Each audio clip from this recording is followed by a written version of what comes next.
Ovdje smo se okupili zato što slavimo početak ljeta i otvorenje dječjeg vrtića Ružičnjak.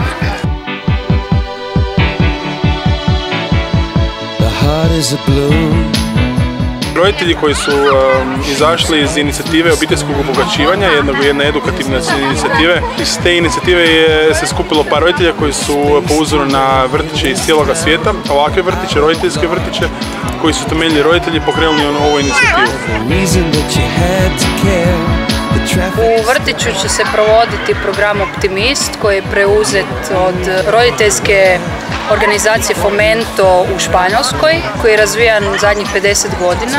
To je program koji stvarno je uzeo od svih pedagogija ono najbolje. Radi se o učenju djece vrednotama, dobrim navikama, gleda se osjetljiva razdoblja u razvoju djeteta i onda se u tim razdobljima sa najmanje energije pokušava njima usaditi neko znanje ili neka vrednota ili neke dobre navike.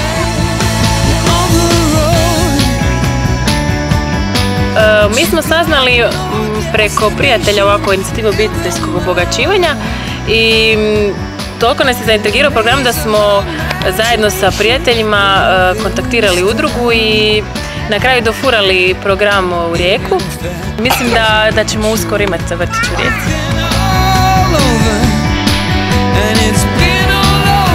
Često i gotovo svakodnevno se susrećemo s jednom frustracijom, a to je nemogućnost razgovora sa našim učenicima, polaznicima iz jednostavnog razloga jer nam planovi, programi i sam koncept ovog školstva to ne dopušta. Mislim da danas mladima nedostaje razgovor.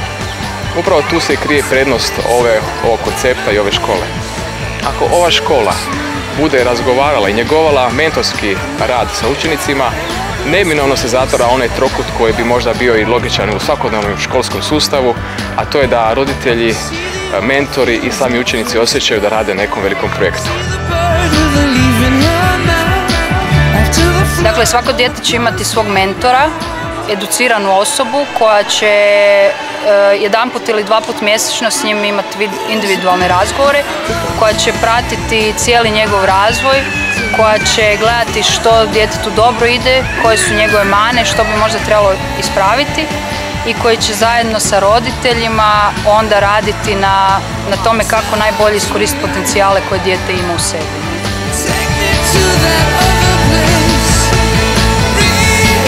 Ovaj projekt škola i vrtića je jedinstveni projekt i vjerujem da će uspjeti zbog toga jer je posađen, mogu tako reći, jer se nalazimo u voćnjaku na zdravim temeljima. I ako pogledate ove voćke, iako je ljeto, mislim da će berba na jesen biti bogata. Vjerujem da će tako biti i sa ovom školom i vrtićem.